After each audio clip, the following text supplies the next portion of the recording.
My name is Liz Alexander. I am currently a program facilitator for the YMCA Youth Safety Violence Prevention Program. So much of my work is with youth who have a relationship with the court system, who are gang affiliated or have been formally gang affiliated. And some of the work we do is really around trauma, recovery, healing, and empowerment. So thank you all so much for joining us.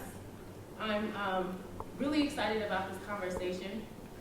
The title of this panel is called Men Can Be Whole, Resisting Patriarchy in Order to Heal from Emotional Trauma, right? And so this panel was inspired by Bell Hooks, her book, The Will to Change, Men, Masculinity, and Love, where she explores ways that patriarchal culture or unhealthy masculinity keeps men from knowing themselves, from being in touch with their feelings, and from loving. And so the purpose of this panel will be to explore how patriarchy and societal expectations of masculinity can be harmful to the emotional health of men. So I am so excited about the brilliant men who have decided to participate in this conversation. To my right, got it. We have Chris Huff. Chris Huff is a native of Chicago. He received his bachelor's of arts degree from Oglethorpe University, a small private liberal arts school in Atlanta. Inspired by the ascension of then presidential candidate Barack Obama to the national spotlight, his interest to pursue a career in public service took form. Taking advantage of his liberal arts education, he created his own degree titled Political Communication and Economic Development, which purposely integrated political science, economic communication, and urban leadership courses into one cohesive program of study that would prepare him to help advance social, economic, and political initiatives that empower disadvantaged youth in Chicago. Chris recently finished his studies at the University of Chicago School of Social Service Administration, where he completed courses in both clinical practice and social administration. Building on his commitment to helping organize communities and engage young people in the political process, Chris currently serves as the Student Civic Engagement Coordinator for the University of Chicago Institute of Politics. And I'll just add that Chris is also a budding public official, so look out for him. Vote for Chris. Next to Chris, we have Jeremy Young. Jeremy Young is a motivational speaker and the founder of the youth organization Young Innovators of Chicago. He's a Chicago native, raised on the city's south side, and his experiences from living in and underprivileged communities and going to underperforming schools has helped him shape and structure the Young Innovators of Chicago. As a motivational speaker, he travels across Chicago and parts of the country, offering life-shifting workshops on a level you can understand. Be not conformed to this world. Be not conformed to this world, but be ye transformed by the renewing of your mind. In a Christ-centered environment, Jeremy serves as a catalyst connecting youth with mentors in various professions.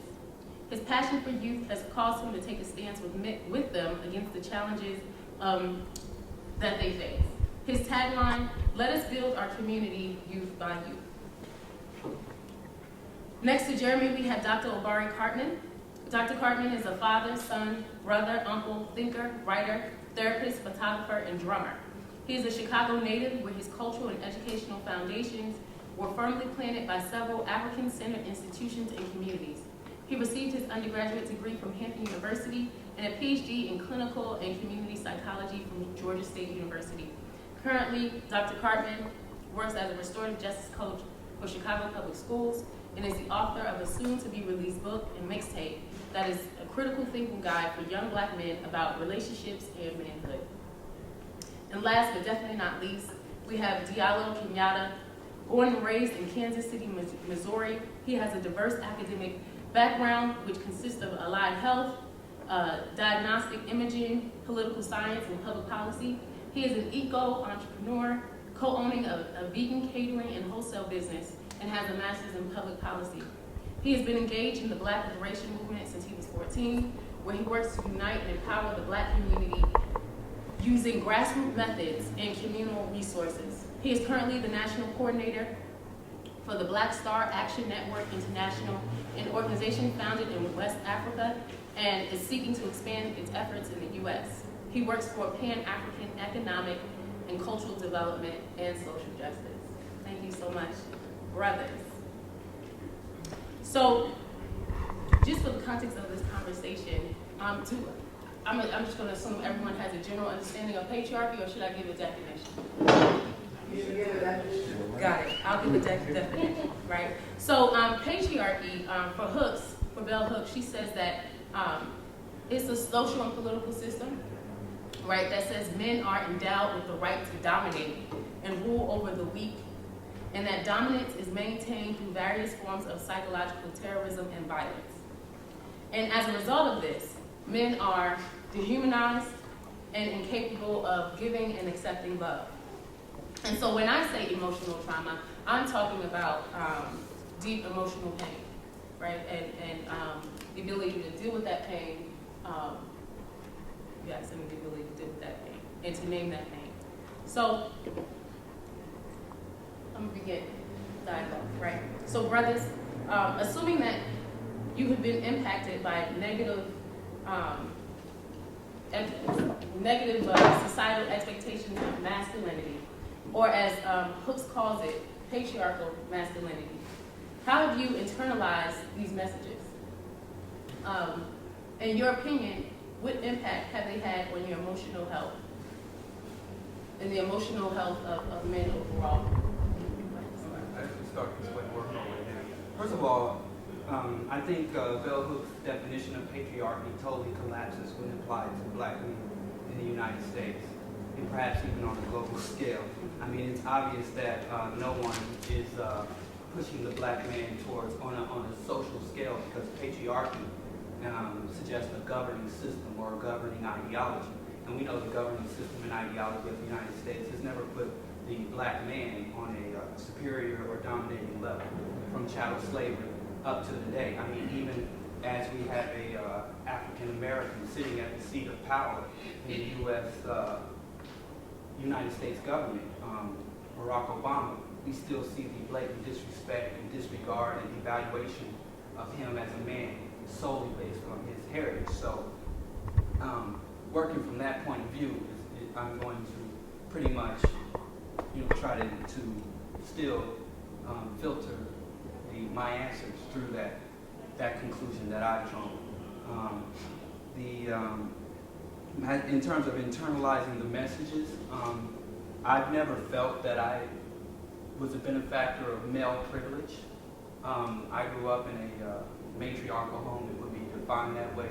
I was raised first by my mother, and when she succumbed to addiction, I was raised then by my grandmother, and then after graduating high school, I was took under the mentorship of my great aunt, who's the sister of my grandmother, and all through my life, I've always had very strong and supportive female figures in my life who've always encouraged me, as we get to before, to be a man, but never degraded me as a man, never allowed themselves to be degraded for being women, and always understood that balance or that complementarity between men and women. It's not about me being better to her or vice versa, but always about us working together, to achieve common interests and common goals. So I don't think that my trauma can be related back to patriarchy, although I won't say that I have not been traumatized, but it's I would say racism and white domination is more the root of Black male trauma, and what we have to respond to and address more so than patriarchy. And it gets to the level of absurd, because I've had women tell me, oh, you're a benefit because you're a male, you benefit from the patriarchy.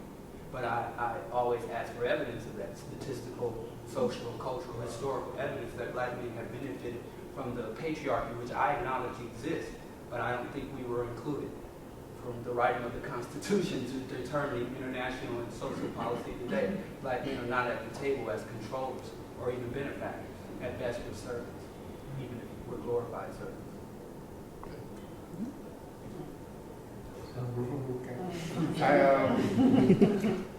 Yeah, was one of my favorite things.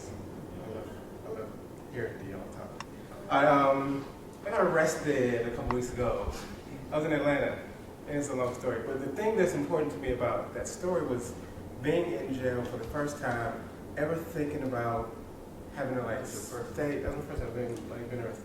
And so like, and there was a moment in there where I had to really think about sleeping in jail overnight and getting raped. Never in my life have I ever thought about someone like overpowering me physically and like inserting themselves into me. You know, and I'm sure it probably wasn't gonna happen, probably because I watched too much TV, but like just being in jail made me think maybe I can get raped tonight. This is crazy.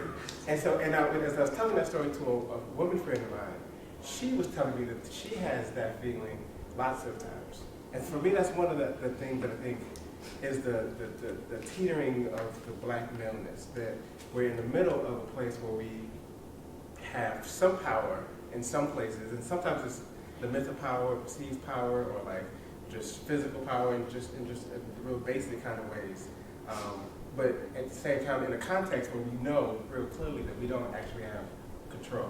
And so I think that black men have a very sort of a really nuanced understanding of what the hierarchy is like. Because in one way we're at the top, and in another ways we're at the bottom.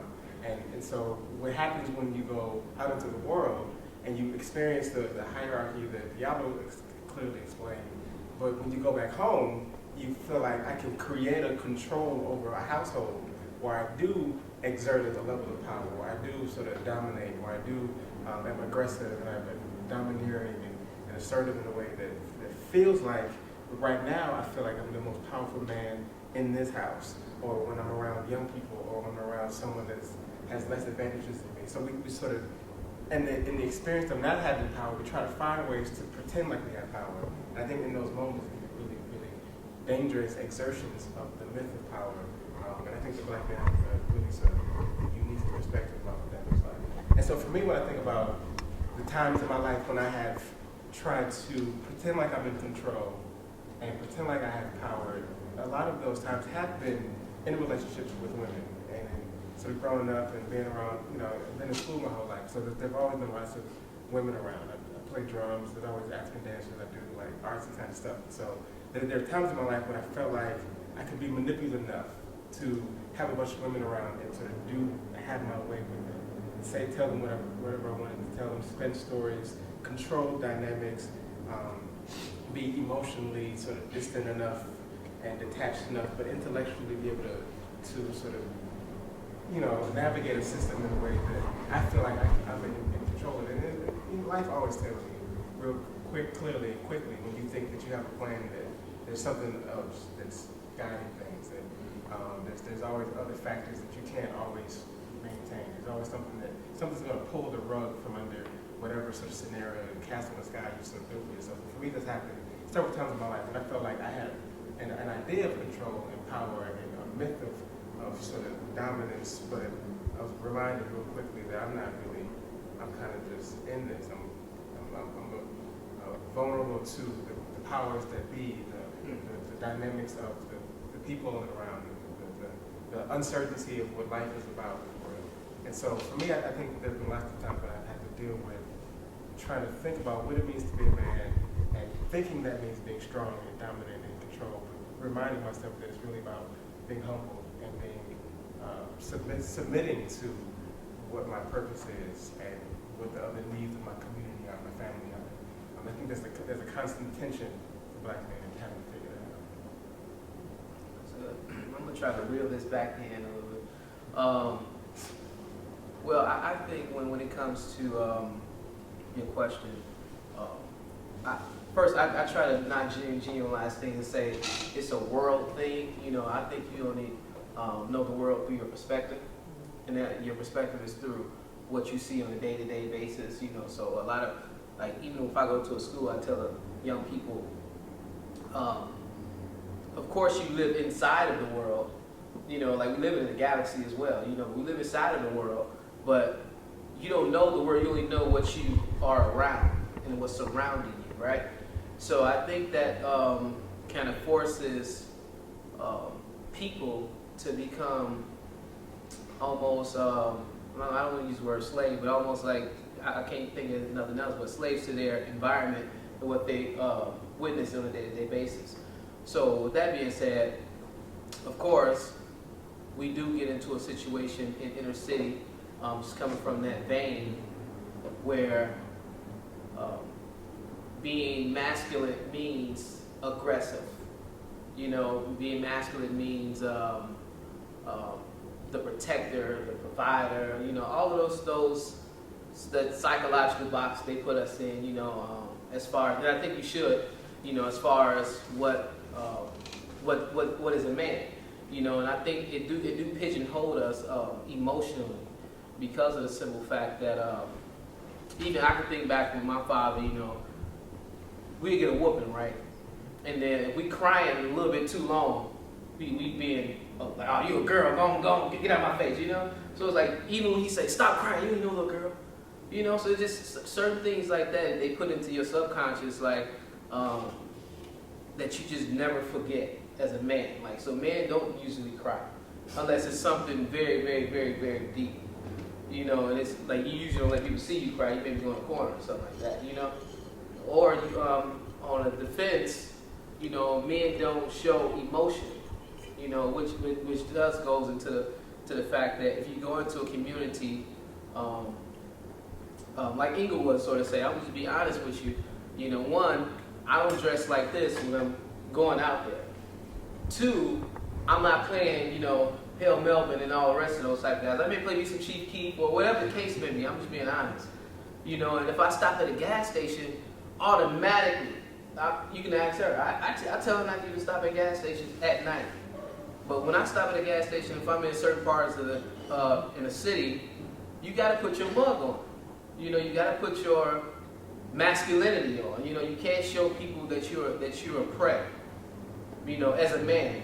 You know, and we sometimes think females, as women, have a little bit lighter way of walking around. But as a man, the first thing I think about is something pop off, I'm the one that's gonna get the most of it, you know.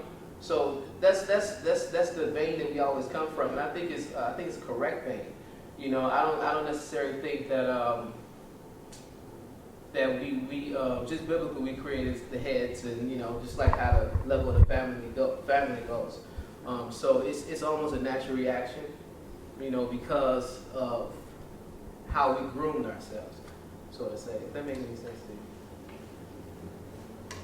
I think that, I guess I'm going to be the one that goes a little bit more personal with the issue. I think I have definitely, I feel like I have definitely been negatively impacted by the patriarchal system.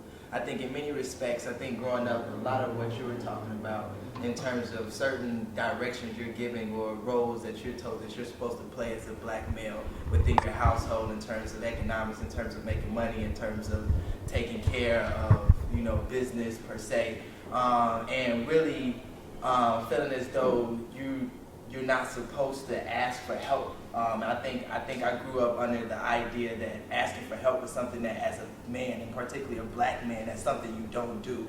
You figure it out on your own. And I think as a result of that kind of learning early on, I didn't seek out certain support structures that probably would have played a role in helping me become better. Maybe because of the trauma of exposure to violence early on, maybe I would have been more likely to seek a psychologist or a therapist rather than trying to deal with the responsibility or the repercussions of that exposure on my own. I think in terms of that personally, it definitely had an impact on my development. I think it also had an impact on my development as I moved to different segments of society, moving up the socioeconomic ladder, when those norms are pushed back. And you get to environments, say at like a place where SSA, where it's a woman or female dominated area or female dominated discipline or academic space, and you're in this space with all of these women, and they are really challenging where they really challenge my preconception of what it meant to be a black male within that climate. And it's one of those things that's really difficult to articulate, but I think in terms of the question, I think it definitely had a negative impact. And it's something that I'm still working through to this day. Thank you. All of you had very rich comments. I wanted to get back to Diallo. To Diallo, I think you made an interesting your feedback is very interesting, right? Because you mentioned how this the whole, to use Obari's language, this myth of power, right? We talk about patriarchy and how you come to understand yourself as a black man in the context, right? So my question is, for those things that that are involved, right, as a result of your understanding of your identity as a black man in this context, right? How do you deal with your stuff? Mine. Like, how do you deal with your stuff? So in this context, how are you dealing with your emotional stuff, right? So you talked about racism, right? You talked about white domination. You talked about how black men are servants, right? So how do you deal with those feelings? When it comes to racism, white domination, and oppression, to me, I take a technical approach to it. To me, I think it's a given, and it's inherent, and it's institutionalized, and part of the very DNA code of this society. So in dealing with it, I often deal with it with a bit of humor. You know, I write, and I'm very into reading the biographies, but to me it's war. And it's a war for the liberation of African people, to end the genocidal incarceration of our people. And when I hear from Mike Brown, hear about issues with Mike Brown, young brother Jordan Davis, or Trayvon Martin, it's expected. Right now, in my mind, I'm saying, where's the next atrocity coming from? When is the next atrocity going to happen? And will we develop and deal with it, develop ourselves and cultivate ourselves as a people to respond more effectively? So I don't really take it personal. I don't get hurt. Like, I can't count how many times I've been in handcuffs since I was a pre-adolescent. I used to have, growing up in Missouri, where there aren't many black people. They grew up in Chicago. Growing up in Missouri, I had to move to New York before I could walk several square blocks and see only black folks, or see white people, where I would see on TV white people clutching their purses, or being intimidated by threatening black male. But where I'm from, them good old boys, and then Ozark Mountain boys, I never saw white folks that act like that person. They were very aggressive and assertive, and you knew the term minority wasn't just something you use in reference to black folks. It's something that felt like they're all around us, and it's a lot more, going over to Kansas and things of that nature. So in terms of the larger sphere, I try to deal with it from a technical aspect. I try to use my training, my research, and my study, and come up with clinical and sober responses to organize, because I'm in a position of leadership and guidance, and I'm answerable to people. So I try to deal with it clinically. As far as when it does touch personally, that's what family and support systems and community are for. I don't carry the burden myself. I don't cry about it. But if I gotta talk about it, if I gotta cuss about it, or rant about it, I have communities. I have my wife first and foremost, but I have brothers in the struggle, comrades in the struggle, that we can also, like, man, it's all effed up. Hell yeah, it's effed up. Yeah, it ain't no good. We're doomed. Yeah, ain't no future. We're done for. Okay, yeah, let's get back to work. So it's pretty much the same way I saw my relatives deal with it. My grandmother went to church. My uncles went to domino games. My younger brother plays basketball to blow off that steam. But as far as the laying on the couch, getting the direct therapy, that was never anything from my cultural experience or anything I would do to do it. I just use those traditional black African methods. Got it. So diluting the pain and the issues through your community and your network. got it. Okay. One of the things that I hear in your comment is that you had several different coping strategies, right? You used your family. Okay, great. And masculine, they're all masculine. You run with the basketball, you shoot people up on Xbox, you call your partners and talk to them about it. Awesome. And that's actually going to segue into my next question. So Bell Hooks, she has a quote, violence is boyhood socialization. The way we turn boys into men is through injury. We take them away from their feelings, from sensitivity to others. The very phrase, be a man, means suck it up and keep going. Disconnection is not fallout from traditional masculinity. Disconnection is masculinity. And I know that touches on some of the things that you mentioned earlier, Jeremy.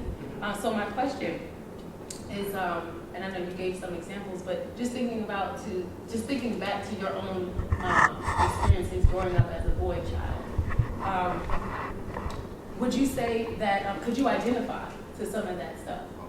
And if yes, how did it impact you? Well, of course, you identify to it. It impacts you in a way where I believe it's more on the lines of how can I put it, like you ever feel like something is on top of you, like a weight is on you. You know, you're in a situation where you can't be vulnerable to nobody. You know, because it's just not what a man is supposed to do. You know, for a very long time, like my parents didn't let us even spend the night over like a guy friend's house. You know, it's just like that's not what we do. At least if anything, you go to their house, then you come back home at night. You know what I'm saying? I'm like, I just want to go spend a night over there. You know, like this is what everybody's doing. I want to have fun. Like, what do you think is gonna happen? You know, ain't no boys finna sleep all in one bed together. You know. You know, it's just like I don't know, just to me, you know, as a child, you shouldn't necessarily project it onto a young man. You know, I guess parents see two extremes. You know, either he's gonna act like a man or he's gonna act like a woman. You know what I'm saying? That's kind of how my household was. You know, it's just like you ain't gonna be bullied. You're not gonna be nobody's boy, girl, that's kind of the terms that we use, you know. But it was just like, when it came to that, you know, it was just like, you were forced out of your comfort zone. You know, like, so it was not like necessarily who you was, but it was who you were supposed to be, you know, psychologically, you know, just as a child, you shouldn't go through that type of stuff. So I guess the biggest thing is holding what you have and what you want to say inside of you, and then some people grow up as men with those same type of feelings. You know what I'm saying? With the same type of we have a big problem in our family saying I love you to each other, especially to guys. You know what I'm saying? Like we like, all right, man. You know what I'm saying? We bump. You know, we played like we hugging each other or something like that. But it's never a real full hug. You know, so it's just kind of like. But that's what we grew up seeing. You know, my father wasn't a very affectionate guy. He was not the type to say, yeah, son, I love you, and, you know, stuff like that. So we didn't grow up saying it to our brothers, you know, even our sister. You know what I'm saying? So it was a different type of mind frame. It was almost like you knew he loved you, but he gave you another nod, like, yeah, you know. So it was like, so to me, I think that plays a big part into you know, society and how you grew up and how we look at the world and view the world. You know, even as I got older, a big thing to me was when I would start going to church. The first thing the pastor did is put his arms out, like, yeah, how's it going? And I was like, yeah, you know. He was like, no, man, you know, give me a, you know. He embraced me. He was like, you all right? You know, you seem a little uncomfortable. I'm like, no, I ain't uncomfortable now, you know. I felt like I had to tell my father, you know, the pastor gave me a hug, you know, so, you know, so, I know these are serious feelings, though. It was just kind of like you couldn't show that type of emotion. And as time went, of course, you start to understand, like, you can be a man and show emotion, you know, you just got to pick and choose who you're going to show that emotion to. You know what I'm saying? Because, I mean, truth be told, you can't show everybody you. You know, you can't be vulnerable with everybody. You can't be vulnerable with everybody you come across. Some people use it. You know, some people use it as your weakness. You know, we know that, you know, in the inside of us. So, you know, I want to try to cut this off, but, you know, overall, you know, just the fact that I was 17 when I first hugged a pastor at the church, you know, or even now, you know, me and my fiance, we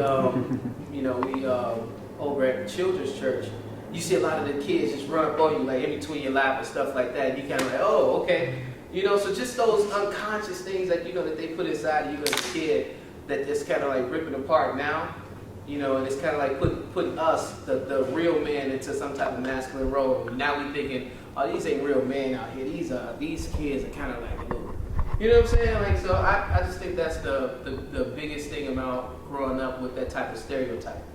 And I think, just to piggyback off that, I think it, in my experience, it's like a dark cloud hovering over your head that you like have all of this pressure.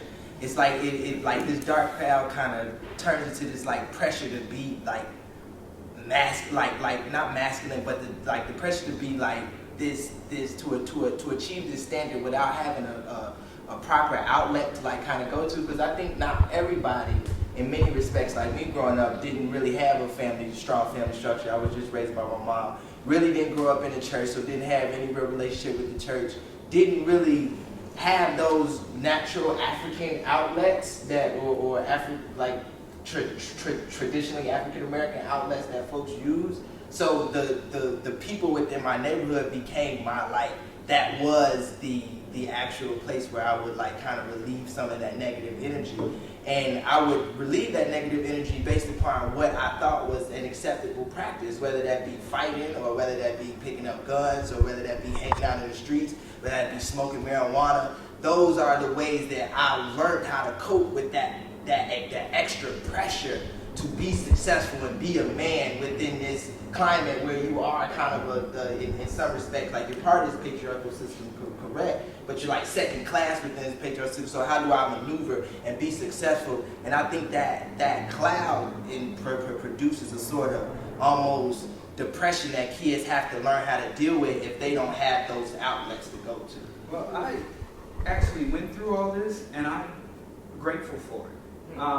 When I was reading this, I just recently taught my youngest son to play chess. And I remember when my uncle taught me to play chess, his method was to thump your ear every time you made an incorrect move. And then after you learned all the correct moves, if you didn't apply the proper technique, he'd thump your ear and it hurt to this day. That stings. But I didn't apply that method. When I was teaching my sons, I tell them, when I was your age, man, if I hadn't made that move, I'd have got my ear thumped. So you got it easy. And I had to learn to fight. I had to know, if Uncle Carl ain't around, Uncle Clint Uncle Chris ain't around, then you the man of the house. So if something go down, whether it's a mouse in the kitchen or somebody coming through the window, it's your job to protect your sister and grandma. So I was told that. I was proud of that. And then just observing, because, the white kids, they would be Eagle Scouts. And they'd be going in the mountains and shooting crossbows and shooting shotguns. And I'm feeling bad because I'm throwing rocks. I'm all of a sudden a big villain and a monster if I want to throw rocks, let alone tote a gun. But, I had met a friend from the Igbo community. And during his rites of passage as a young man, I think he was 13 or 12, and one of his requirements as a rite of passage was to slaughter a cow. And these aren't the docile cows that we have in the United States that y'all eat. It's one of those big, 13-foot diameter horns, big giant, 8 feet at the shoulders. And he had to puncture the jugular, bleed the cow out, lay it out. And he said, first the cow fought, and it bled, blood was everywhere. He couldn't even see. It was just a mess of blood, and he had to quarter and lay this thing out dry, and then he had to cut it and prepare it and salt it, and then present it to his family.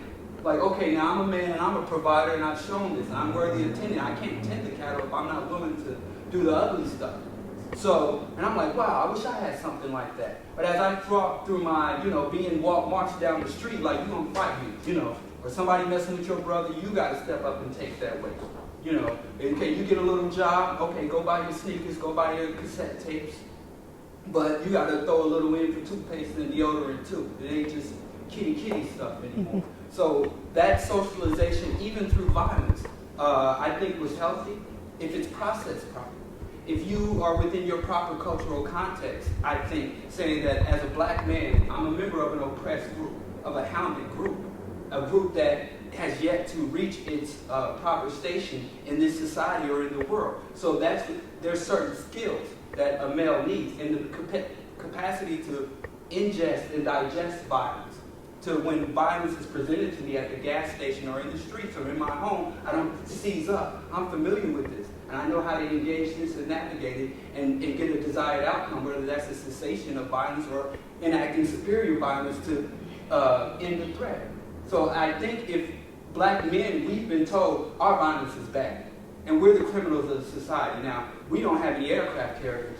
We don't have any drones flying over other nations. You know, we haven't committed genocide on every populated landmass of the world. There's some people who've done that. It ain't us.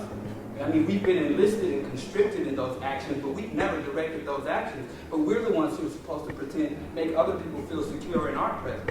When nobody's saying, oh, wow, some black men are here, let's do some things not to make them feel insecure or upset. So I think if we embrace the conditioning and refine it, the problem is we don't deal with it properly. Meaning that there's going to be violence, and we need to be socialized into violence and trained on how to engage violence. But we don't formalize it. Like if there was a formal rites of passage, and we say, hey, you have to be a warrior. Not just a soldier that moves on orders, but a warrior that can be self-directed to use violence effectively. Because violence is going to be a part of our lives as black men in the United States. I don't know what monastery or what escape. We tend to escape within our minds and we define it. Like, okay, I'm a nonviolent person. I live in peace. When the very clothes you wear, made in Bangladesh, your clothes came to you through violence. The devices that we use, the coltan that came out of the Congo. So our little cell phones are saturated in violence. The fact that we live in this first world nation and have the comforts that we have is a result of great violence. So our lives are saturated with violence. So you're not going to escape the violence. But what you can say is, I'm going to create a sterilizing distance from the violence that makes my life so comfortable. You know, people don't even want to know where their meat comes from. They don't want to know what to do with the slaughterhouse. You're free of violence. So I think black men, we need to embrace violence, not be stigmatized for embracing violence, cultivate violence and cultivate warriorhood as much as we cultivate our intellect or our spiritualities, if you're so inclined. I think one of the things that I hear Diallo saying is that there is such thing as masculinity that is real, but there's also such thing as hypermasculinity. And that through the intellectual conversations, I think black men have now felt comfortable really embracing what it means to be a man for real. And so the things that we're talking about being socialized in seem to be deficiencies in black maleness, because a lot of these conversations are anchored from the perspectives of women. So Bell Hooks writes a book about manhood, and then, you know, and you're facilitating a conversation and thinking about questions about manhood, but those are centered from an experience of a woman, and which is a different experience in the world. There's, you know, fundamentally different things that men and women are. And I think that impacts how we sort of understand how these conversations are happening. And so one of the things that I've become clear about as a man is that there's a difference still between how I express my emotions and how I feel my emotions. So women want an expression of emotions that's palatable to them, they understand, they're comfortable with. But I feel lots of emotions. I might not say it in the same way. I might not say I love you, but like my fist bump expresses it in the same way. But a woman will want to see it in the way that they're comfortable saying. If they don't, then the book comes out and says there's something wrong with the way black men are being men. There's something wrong with the way they're being emotional. They're not expressing it in the same way that I'm comfortable with. So we have to, for ourselves, have our powwows and be comfortable with how we express sadness and anger and fear. And it might not look like crying. And that's okay. And I think that in the space where it's okay that a father tells his son to not cry because it's not useful, but to figure out what it was where did you stumble, and to think through how do you avoid getting hurt again, which isn't necessarily taking the validation of the sadness away, but you know, you can be sad, you can be afraid, but like don't cry. And I think that women want us to cry in public and be vulnerable and share and do kind of stuff that women are comfortable doing. And we do it in a way that just looks different. You know, y'all see us and we're playing sports, or we might be playing cards, or I can have a 5-second interaction with him if I heard he had some troubles or lost a parent or something like that. Just like a dap could express the same thing a 2-hour conversation a woman could have, and it just looks different, and which is different than it's deficient. And I think there's a very easy narrative that the way black men are is wrong. It's a very easy sort of thing for people to accept it. Black men are dogs, black men are wrong, there's something wrong with everything that they do. And I think a lot of intellectual conversations come out of that idea. And I think that may need to be more sort of strong to reclaim for us what it means to have brotherhood, and to have emotions, and show it in a way that we're comfortable with, and not, you know, be apologetic about that. Can I?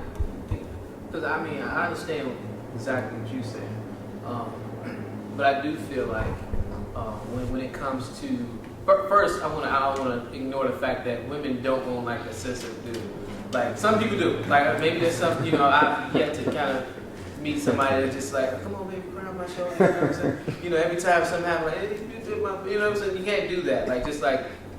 Honestly, you know what I'm saying? I know it's the book, she wrote it, you know, but like, seriously though, like, you know, that's not necessarily what you want to see your husband do. You know, like, girls put you in the friend category because of stuff like that, you know what I'm saying? So it's like, no, seriously, when it comes to women want, I don't necessarily think they want to see their man, because we think you usually see crying as a weakness. You look kind of weak when you're doing it, you know. So it's kind of like you see your man crying. You're like, okay, is this the man that's gonna, when somebody run up in here, because her father used to do it. You know, she can trust her father like that. You know, but if somebody run up in this crib, is it gonna be me and the kids fighting him off, and then because I know he ain't a fighter or nothing like that. But, you know, he gonna be in the corner. He gonna dial 911 because that's his position he play. So I could just go up in the front, and I'm gonna protect my man. And he gonna be in the car. He can dial 911. I'm gonna get the kids, and I'm gonna run out. So that's not how the chain reacts. That's not how the chain goes. You know, it's gonna be I'm in the front. Y'all go call 911. Y'all do something. You know, but I'm gonna come out dead, or he's gonna come out dead, and y'all gonna be alive. Something gonna happen. You know, so that's just our mind frame. You know, and I don't think our fathers are wrong for raising us that way. You know, because that's just what it was. You know, my father even told me. My father used to drink a lot. You know, he was like, listen, son, I know I get a little unruly sometimes, but you at that age now where he was very honest, my unruliness shouldn't fly with you no more. You know? Like, it shouldn't be like a tuck your 12 between your legs and go in a room when I'm obnoxious. You know, like, no, you have to be that reasoning. Like, when I see you be that reasoning and say, okay, because like, my father would never disrespect him. But when I say, all right, okay, now you get a little bit too, you need to calm down. You know, oh, okay, it's like that, huh? Then he calm down and leave. You know, but you know, he kind of saying that neutral, I ain't a cub no more. Like, we kind of like want to say, you know, like, I'm not a kid. You're not going to come in here and flip everything around and I'm just sitting. What's going to happen is you're going to have to flip me around with the rest of the stuff, and then in the meantime, between time, we both gonna come out with some scars. It's just not gonna be comfortable in the morning. You know what I'm saying? So, and I think that's like that's a good thing. You know what I'm saying? As far as raising your men in that sort of realm, because that's what we're supposed to be. And this is a violent society. You get what I'm saying? You really do have to walk around in the back of you don't want it in the front of your mind, but in the back of your mind, you always gotta expect the worst.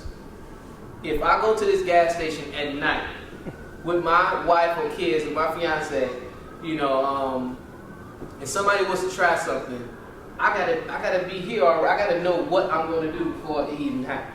Because you can't be in that type of situation public. You know, so those type of things kind of make for. Can we participate? Yeah, you know, I was gonna ask, we can. Okay. I was want gonna to respond to the conversation that's going on now, and I think we're talking about self-defense and inculcating the idea of self-defense within our families and within our communities. And so I'm just throwing this out to the panel.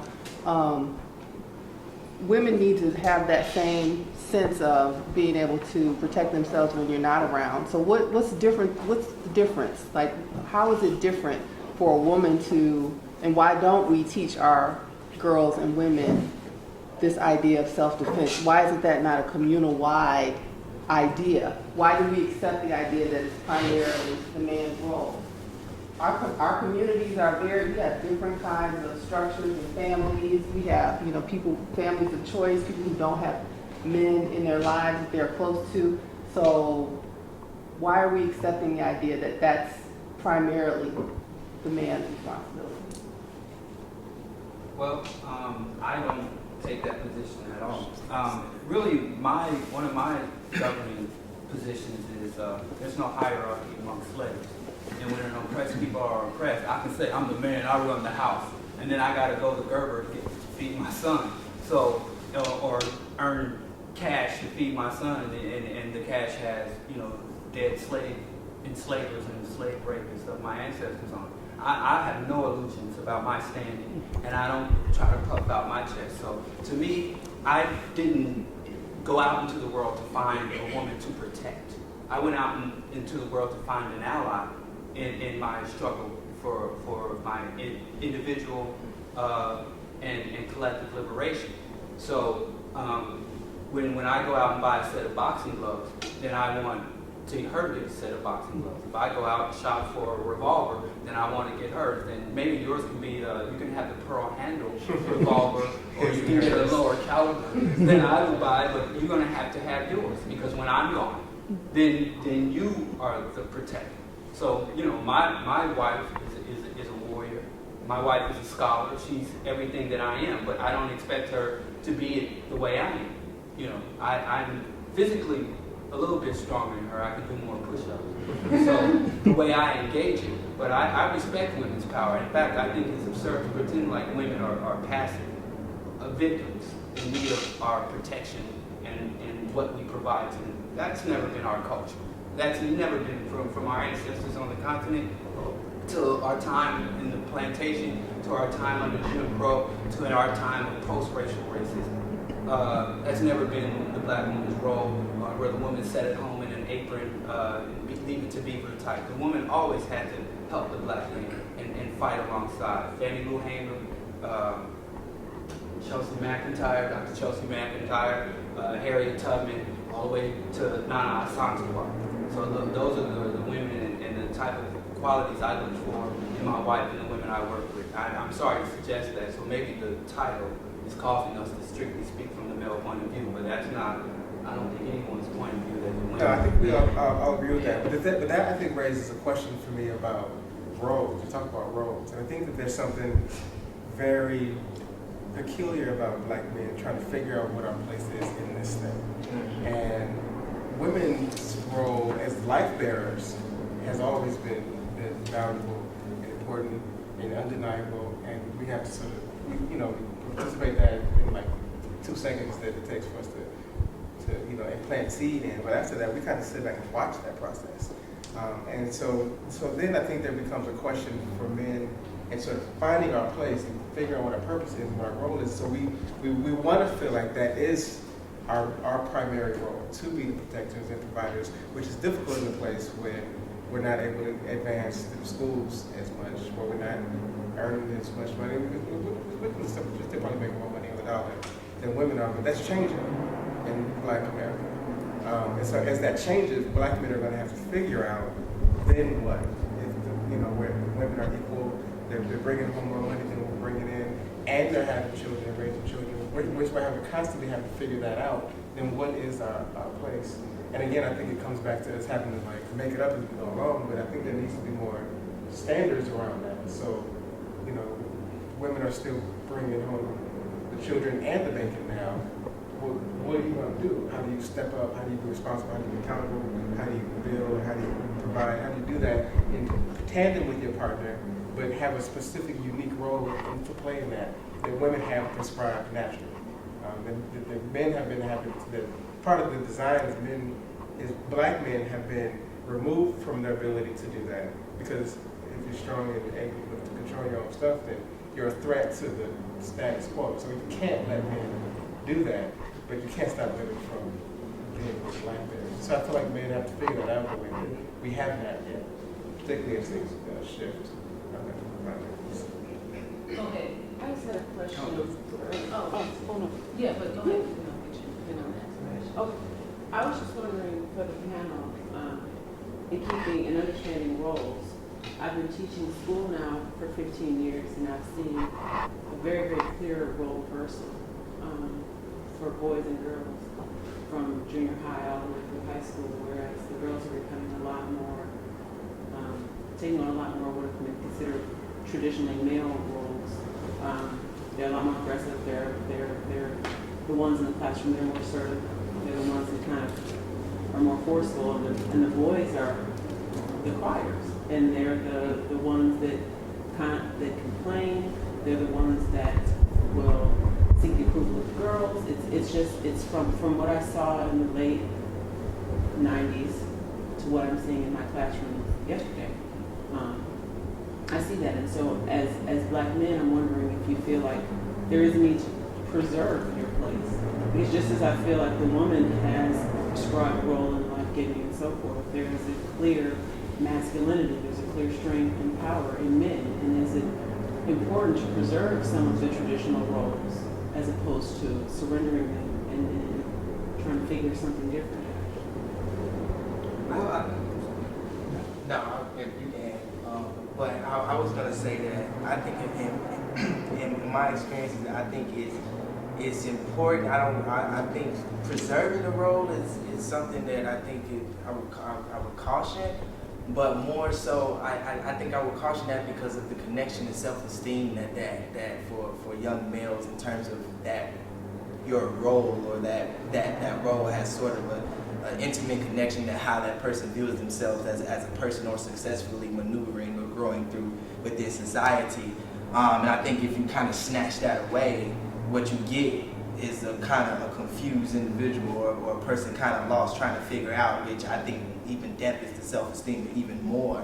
I think he hit it on the head when he said, I think that's a place where we kind of haven't figured out exactly how that adjustment is gonna be made. And I think what ends up happening in some cases is the idea of, I think that's where the idea of hyper-masculinity comes into play. People want to be more masculine to try to push the envelope to say, I'm a man type of thing. But that's what I would say. Well, when you say traditional roles, I think we have to define what tradition, because we have several traditional baskets to pick from. There's the plantation tradition, there's the Judeo-Christian tradition, and then there's the African tradition and the African diaspora tradition. If we go back to the Judeo-Christian tradition that the man is the head of the household, the woman is underneath him, then that's an absurd and very difficult and dysfunctional tradition for black people in this nation to strive for, from my point of view.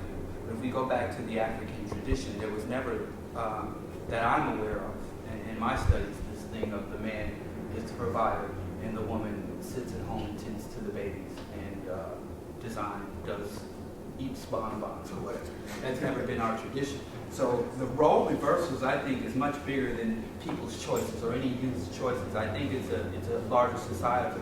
We live in a deindustrialized society, so the factory jobs are gone. The man work is gone, and the woman work is here. So the man has to make the choice. I will effeminize myself or take on what the society has deemed as effeminate, sitting at a desk, sitting and listening, not moving quite a bit, and you got some 6 foot something, 200 plus something man sitting at a little keyboard in a cubicle when he should be out, the city of the big shoulders doing the heavy lifting.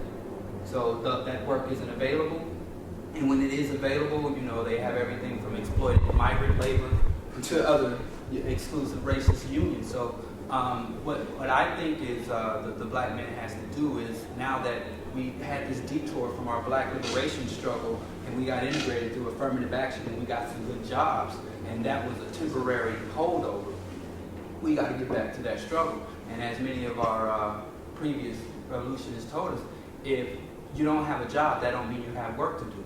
And every time the black men started doing their work, they found jobs for us. And when they don't have jobs for us, we do our work. And so the way to fix that reversal that you were talking about, which is the effeminization of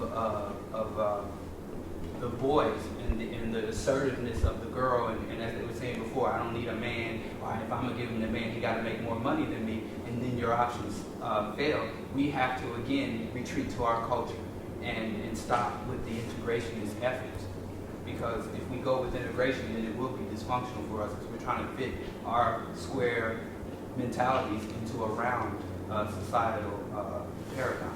But it's the much larger society. The effort to go from boy to boy and girl to girl and say this is an appropriate behavior, an appropriate role and go, that's an inefficient and ineffective way of doing it. So once we change our community and take control of our community and provide proper direction, because every time I drive through our community, I see a whole bunch of labor-intensive work that needs to be done, from the homes to the empty field to the trash to patrolling and securing our community. But nobody's going to pay us to work in our own best interest. In capitalism, we get paid to speak to someone else's interest. So we have to, even though we're under capitalism, get this communal, socialistic, economic, and support base back that we had, because we was eating and living without jobs, and we was marrying and raising families and had intact families, multi-generational intact families back under Jim Crow, because we had that undercurrent of African resistance and culture that we gave up because we thought we could all just be Americans after the Civil Rights Movement. So it was the Civil Rights Movement and then crack in the 80s. I think you can see the numbers tracking the families where I think we're like 70% single mothers in the house. So one of the things that I think might could speak to the changing dynamics between parents and when children turn out to be like this, the women are modeling their mothers who are heading the households now. And even though there's fathers around, because fathers are still present in people's lives, but they're not primarily living with. And the sons are modeling the mothers. And the sons are modeling the mothers. And so the mother becomes what you see, and then it becomes what you do. So if young boys aren't seeing fathers in their house and learning what that looks like, then some of that role reversal, I think, comes into the classroom. I appreciate all of the viewpoints of the panel. I just want to say that first. All of you have your distinct style of speaking, communicating, thinking, and I appreciate thought. All of your thoughts work for you, and collectively, your thoughts work for us as a community. So I appreciate that. If I'm on 63rd and Cottage, I'm gonna be the same way I am right here, because I appreciate me. We have to have a society where we appreciate who we are. If we're talking about Jim Crow, if you're talking about slavery, if you're talking about patriarchy, which I equate with white supremacy, it made us ashamed of being who we were. And that never yields anything good. So as far as the roles are concerned, the role with me and my woman is not representative of the role of every man with every woman. It's representative of the role of me and my woman. If I'm meeting the needs of my woman and she's meeting my needs, and we're in that community, I think that's all that matters. And if we have a union that reflects a larger community with African Americans, or the African American family, then that's fine. You see what I'm saying? We have to be confident in being who we are and the needs we have to meet and the way we have to meet them. And if your view doesn't work for me, that's fine, because I'm not you. But I think our views have to work collectively to build something for our community. But can I? Yes, sir. Exactly what you said that's good. I come from a place where if I'm going back into the inner city, it's to inspire somebody. I don't necessarily like to come to them in a way that may seem like I'm on another level. Right. You see what I'm saying? Because of the simple fact that we know what the hood is like. So it's kind of just like if you black, but you ain't our black. You that other type of dude. You know what I'm saying?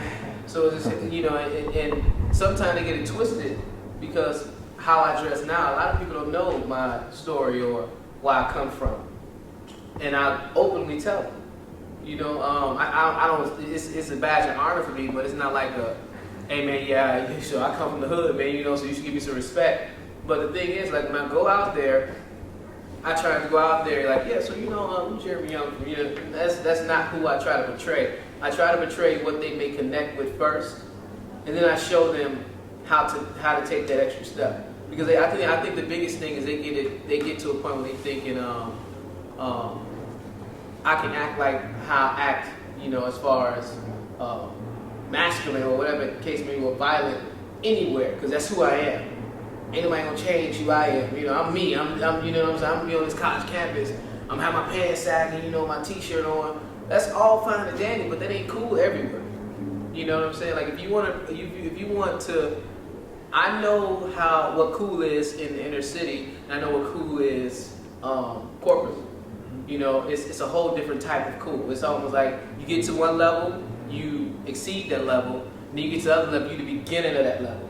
So it's kind of like that I try to show them that, you know, because usually if I go into their city, I don't want to be received as somebody that's not necessarily a target, but somebody that can't connect to them. You know what I'm saying? So if I'm trying to tell them how to, like, man, y'all don't have to hold him. What's the guns for? Like, I understand you don't like this guy. Why you want to shoot him? Like, you want to take his life? You know, and I think that's the mental capacity of them. Like, nah, he ain't gonna disrespect me, this and that. But I think the biggest thing is when it comes to the point where we're to the point where when we see the need is they need to be overly hyper masculine, you know, but they don't know how to fit into society at the same time. You can fit in and be masculine. You can fit in and have a hood swag, you know, but you got to learn how to refine it. You know, that's the only thing I really try to get across to them, you know. Okay, great. Well, so for the sake of time, I am going to conclude the conversation with my last question. I really appreciate, I first want to acknowledge that Bell Hooks comes from the context and how she understands patriarchy does come from the context of her challenging white supremacy and capitalism, right? I appreciate how you took the conversation and contextualized it from your own individual experience, right? And from your realities as Black men in this context. So I appreciate it. And so the question